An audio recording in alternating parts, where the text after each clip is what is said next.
All right, guys. This is kind of a partial job here. Well, I started the whole job here, but I was taping by hand just to fill out the day, and then look what they did to me. They took the tub out because they decided to put it into a tile shower. So it's, 6,500 board feet. There's the tub getting out. I don't know why they ripped this board off, but hey, what do I know? So anyways, I did most of the flats. I was taping by hand. I didn't bring a lot of tools, so I just did the butt joints off a bench. You know, easy peasy, whatever I could reach. I just got myself a new telescopic ladder. Oh man, Amazon, what was it? 150 bucks, 180 bucks. But I mean, like, look at that. Now I got, this is a big stairwell here, like, and now I got access to the ceiling. As you can see, I was only able to reach so much. But now that I got this telescopic ladder, fits in a car, nice and easy. And look, I still got a few feet left to go. But I just set up a plank to the wall, to the first step of my bench, just to keep it level. Yeah, I know it's pretty sketchy. My bench is right on the edge, but you know what? These planks are all screwed down. As you could tell up here, I did all my screws and all the flats because it's pretty small, so I was able to do it with just 2 benches. But let's go back downstairs. And I'm just gonna show you real quick, one-handed, how I do these off-angle corners, okay? So let's pick up some mud, okay? So I'm just going to show you, like, I like to fill that corner, you know, the void, because yeah, these guys are a little bit sloppy, you know. I mean, if I was getting paid the big bucks, I'd probably bevel my drywall, but they're not. If you're in Canada, they only get, I think, 40 cents a board foot, and I get 45. But that's only because it's a textured ceiling. So anyways, I'm gonna muck this up real quick. I'm sure you guys know how to muck up corners. And then I'll show you the tricks on how to make sure it's nice and square and straight, all right? Okay, so I just mudded this up.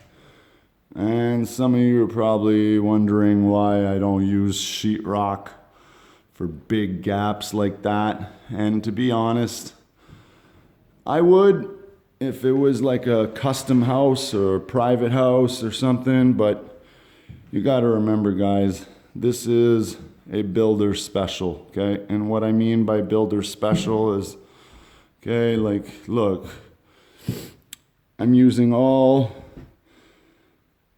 all-purpose, light.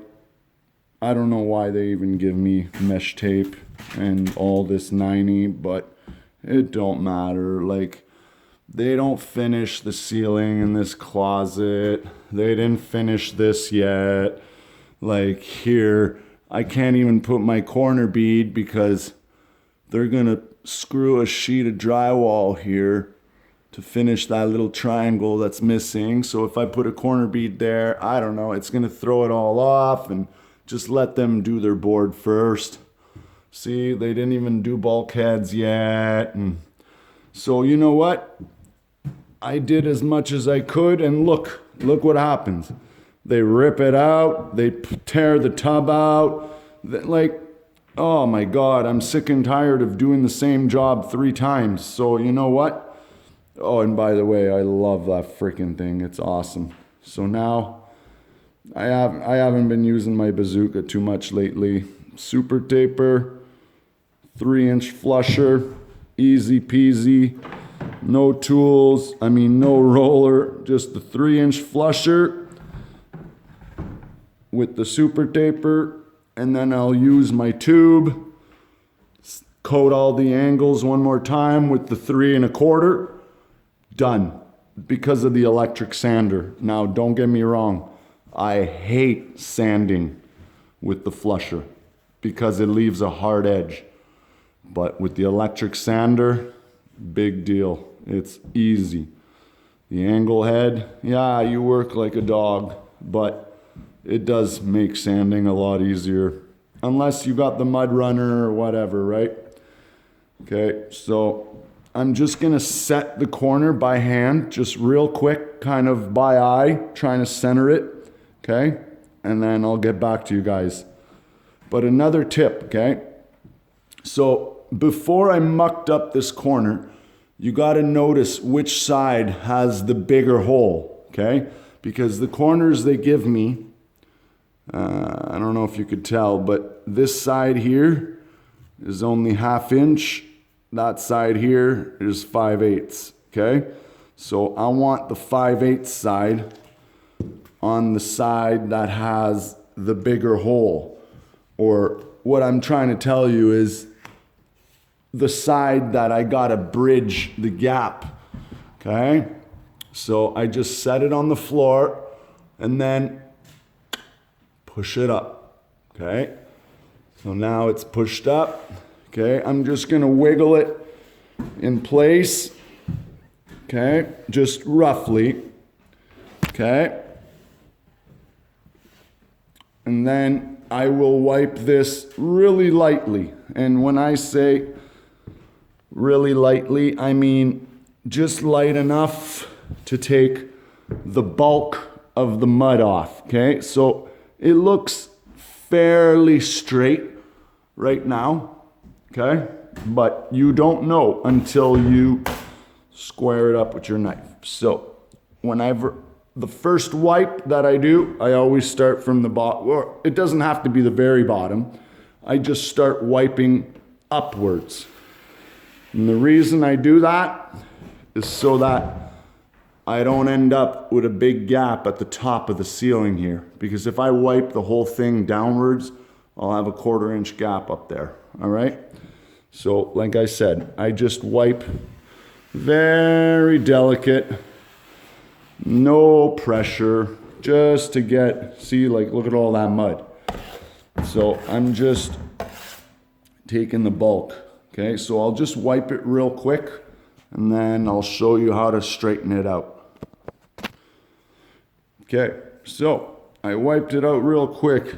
As you can tell, see, like that edge is not really glued down, okay? So just looking at this right away, I could tell it's too much on this side. I gotta push it over to this side, okay? So now, this is what I do to make sure that my corner's perfectly square. I put my knife, okay? You see how there's a little gap here? Okay, I go on the other side. Now look, there is no gap there, okay? So all I do is I go on this side here, where there's a gap, and I push, okay? Now, just by pushing, I can work the bead from left to right, okay? And I start wiping. Now, I'm gonna go every foot, okay? Because you would be surprised how much a bead could be crooked. See, now this gap is huge. So I'm just gonna work the bead over. See, now I got a little gap here. See how it's touching right here before the corner? Okay, now all that means is that it's not really wiped out. But that's okay, I don't want to wipe it all the way out right now, okay? See, that kind of corrected itself, but if you look at this side, look at how huge that gap is, okay? So let's try to center. We want to split the difference, okay, guys? We don't want one side to have a 1/4 inch of mud and the other side is just a tight skim, okay? So I'm just going to keep working my way up, just like that. And I don't know if you remember, but when I wipe my corners, I put my putty knife on an angle like a plow so it shoots the mud on this outer edge, not on that peak. I don't want this all dirty so that when I coat it, it's ugly. Okay, so let's start at the top now. Yeah, I got a nice gap there. Nice gap there. That's pretty flat. But then again, so is that side. I got an 1/8. Here I got about another 1/8. But if you notice, this little bump here is bulging out. But see, there's still a lot of mud there. So that'll flatten out once I wipe it tight, which is what I was telling you. Don't wipe it tight, okay? Don't wipe it tight right away. Just set your bead, okay? Set your bead, okay? I think that is pretty good. So I'm just gonna double check the very bottom again because this is where the baseboard goes. So I'm happy with that, okay? So now we're just gonna wipe her tight. And when I wipe her tight, again, I go on a 45, okay? And another thing too is when I do wipe this out, okay, I don't want to wipe just that paper edge. I want my knife on that metal, okay, but not sticking over because then I don't wipe this little hump here, okay? I want it on the flat part of the metal, just like so, okay? And yes, I'm wiping downwards, but I've already set the bead, right? I've already wiped it half-ass, okay? So now the chances of it sliding down are gonna be slim to nil unless I'm wiping the shit out of it, okay? And when I wipe it once upwards, check it, and then wipe it downwards. Done. That's it. Don't wipe the poop out of it. That's what people do.